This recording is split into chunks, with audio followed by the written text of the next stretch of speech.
Le livre du ciel, tome 5, 25 octobre 1903. La beauté d'une âme en état de grâce. Louisa comprend mieux sa vision sur l'Église. J'étais dans mon état habituel. J'ai pensé que si le Seigneur ne venait pas, j'aurais à m'essayer et à me forcer pour voir si au moins je pouvais réussir. Mon adorable Jésus vint. Il me laisse savoir que du moment que je veux rester dans l'état de victime, il m'attire à lui de telle manière que je ne peux pas m'éloigner. Et si je veux quitter cet état, il se retire et il me laisse libre de le faire. Quant à moi, je n'étais pas sûre de ce que je devais faire, et je me suis dit en moi-même, comme j'aimerais voir mon confesseur et lui demander ce que je dois faire. Un peu plus tard, je vis notre Seigneur avec mon confesseur. J'ai dit à ce dernier, « Dis-moi si je dois rester, oui ou non. » Comme je disais cela, j'ai cru comprendre que mon confesseur avait retiré l'ordre qu'il m'avait donné le jour précédent. Aussitôt, j'ai décidé de rester, en pensant que si c'était vrai qu'il avait retiré son ordre, c'était bien ainsi. Et si j'avais seulement imaginé qu'il l'avait retiré, ma conclusion était fausse.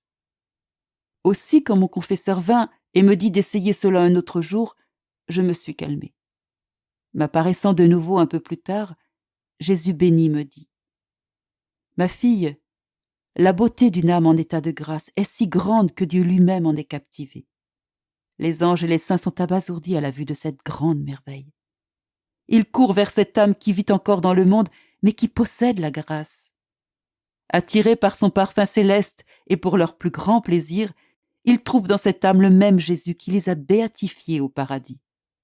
Si bien qu'il leur plaît tout autant de rester auprès de cette âme que de vivre dans le ciel. Ce qui maintient ce miracle accordé continuellement à l'âme, avec de nouvelles nuances de beauté, c'est la vie dans ma volonté. Qu'est-ce qui enlève de l'âme les taches d'imperfection et lui donne la connaissance de l'objet qu'elle possède? Ma volonté. Qu'est-ce qui renforce et stabilise l'âme, la gardant confirmée dans la grâce? Ma volonté. Vivre dans ma volonté est le sommet de la sainteté. Elle entraîne une évolution continuelle dans la grâce. Cependant, celui qui fait ma volonté aujourd'hui et la sienne demain ne peut être confirmé en grâce. Il progresse et il recule. Cela cause beaucoup de mal à son âme. Cela prive Dieu et son âme de beaucoup de gloire. C'est comme quelqu'un qui un jour est riche et qui un autre jour est pauvre. Il n'est confirmé ni dans la richesse ni dans la pauvreté. Personne ne peut dire comment il finira. Ensuite il disparut. Un peu plus tard, mon confesseur vint. Je lui ai dit ce que j'avais écrit et il m'assura que vraiment il avait retiré l'ordre qu'il m'avait donné. Par obéissance à mon confesseur, je vais maintenant continuer à parler des choses que j'ai comprises le 24 octobre. La femme symbolisait l'Église. Elle est infirme non pas par elle-même, mais dans ses membres. Même si elle est prostrée, abusée par ses ennemis et infirme dans ses membres, elle ne perd jamais sa dignité et sa condition vénérable. J'ai compris que le fait que la femme était couchée dans un lit signifiait que même si elle est oppressée, infirme et attaquée par ses ennemis, l'Église repose d'un perpétuel repos dans la paix et la sécurité dans le sein paternel de Dieu, comme un bébé dans le sein de sa mère.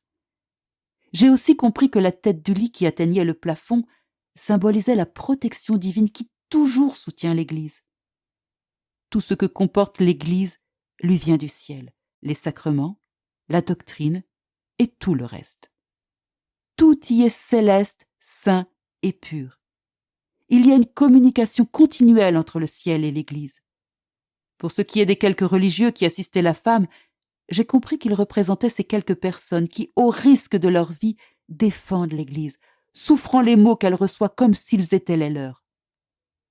La chambre où la dame habitait, faite de pierre, représentait la force de l'Église et son endurance à n'abandonner aucun de ses droits. La femme mourante, acceptant hardiment d'être battue par ses ennemis, illustre le fait que l'Église, même si elle semble mourante, se comporte avec une grande intrépidité. Ses souffrances et son sang versé traduisent son véritable esprit. Elle est toujours prête à la mortification comme Jésus-Christ.